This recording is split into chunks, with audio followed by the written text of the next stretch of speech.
আলহামদুলিল্লাহ আলহামদুলিল্লাহি ওয়া কাফা ওয়া সালামুন আলা ইবাদিহিল্লাযীনা ইসতাফা আম্মা বা'দ ফাআউযু বিল্লাহি মিনাশ শাইতানির রাজীম বিসমিল্লাহির রাহমানির রহিম ওয়া মা খালাকাতুল জিন্না ওয়াল ইনসা ইল্লা লিয়া'বুদুন সাদাকাল্লাহুল আযীম ওয়া সাদাকা রাসূলুহুন নবিয়্যুল কারীম আম্মা বা'দ। আলহামদুলিল্লাহ, সম্মানিত শ্রোতাবৃন্দ, আজকে আপনাদের সামনে সামান্য একটি বিষয় নিয়ে আলোচনা করব। বিষয়টা আসলে খুবই হৃদয় বিদারক, তো তারপরও বলতে হচ্ছে। আমাদের সমাজে কিছু ভাই বোন আছেন যারা জিন্নাতকে বিশ্বাস করেন না, যে জিন যে আছে, আল্লাহ তাআলার যে একটা মাখলুক, তারা এই বিষয়টা তারা বিশ্বাসই করতে চান না। জিন বলতে কিছু নাই, অদৃশ্য বলতে কিছু নাই, তারা এটা সরাসরি বলে। আসলে এরকমই একজন লোক গত কয়েকদিন আগে আমার দ্বারস্থ হয়েছিল। তো ওনার সমস্যা ছিল, ডাক্তার ওনাকে বলছে জরায়ু অপারেশন করে ফেলে দিতে। যে কোনোভাবে উনি আমার কাছে দ্বারস্থ হন। তো যাই হোক, পরে উনি আমার কাছে আসার পরে বললো, ভাই এই অবস্থা। তো কেন জানি মনের অজান্তেই মনে হলো যে আসলে এরকম একটা সিচুয়েশন।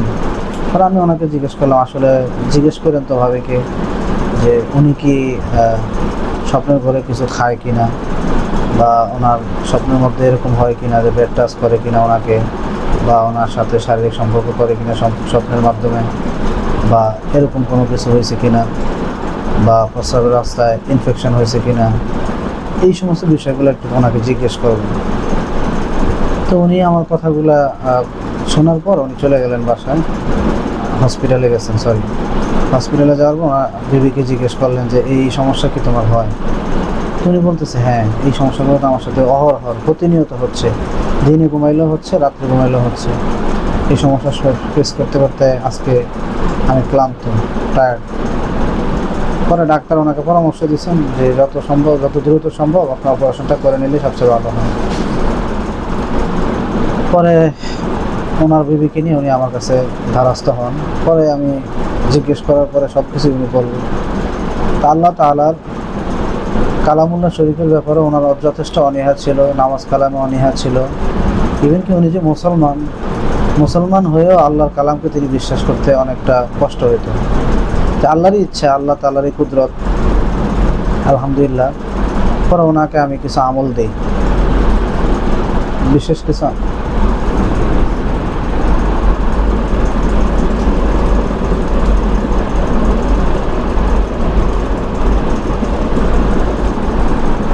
পরে ওনাকে আমি বিশেষ কিছু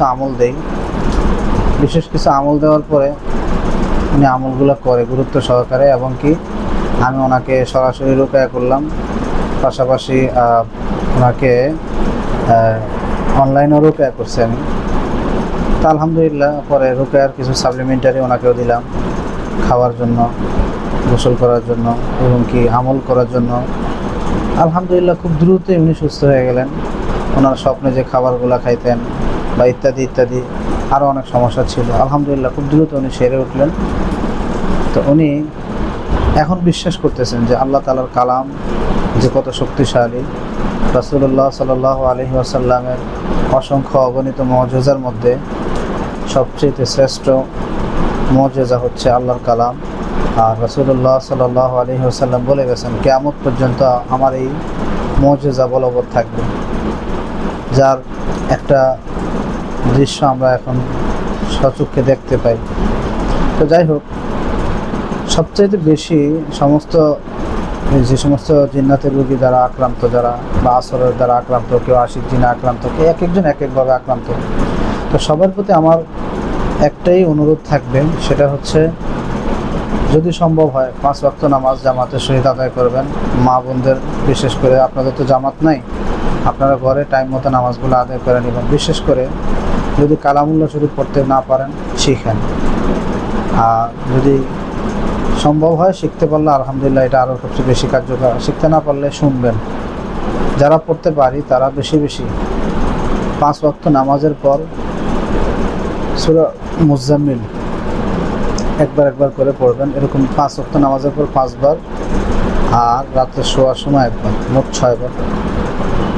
কোনো ব্যক্তি যদি এটা মৃত্যুর আগ পর্যন্ত এটাকে আমল বানায় নেয়, ইনশাআল্লাহ সূরা মুজাম্মিলের কুদরতি শক্তির মাধ্যমে তাকে কোনোদিন কখনো জিন্নাত আক্রমণ করবে না, তাকে কোনোদিন ক্ষতিগ্রস্ত করবে না।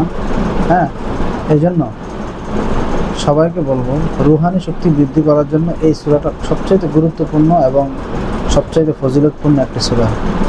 যদি আমরা এই সূরাকে আঁকড়ায় ধরি, এই সূরার ঠিকঠাক মতো হক আদায় করি, ইনশাআল্লাহ এই সূরা আপনার আমার জন্য ইসমে আজম হয়ে যাবে। এই সূরা পড়ে কোনো দোয়া করলে দোয়া কবুল হয়ে যাবে। এই সূরা পড়ে যদি কোনো রোগীকে ফু দেন, রোগীও সুস্থ হয়ে যাবে। এই জন্য আমরা এই সূরাকে নিজের আমল বানিয়ে নেব। এই সূরাকে আমরা নিজেদের ব্যক্তি জীবনে, পারিবারিক জীবনে, রাষ্ট্রীয় জীবনে, সব জায়গায় আমরা এটাকে ইনশাআল্লাহ আমল করব। ইনশাআল্লাহ আমিও জিন্নাত মুক্ত থাকবো, আপনিও জিন্নাত মুক্ত থাকবেন, আপনার পরিবারও জিন্নাত মুক্ত থাকবে। এজন্য সকলের প্রতি সবিনয় অনুরোধ করে এখানে আমি আমার আলোচনা শেষ করছি। আসসালামু আলাইকুম ওয়া রাহমাতুল্লাহি ওয়া বারাকাতুহু।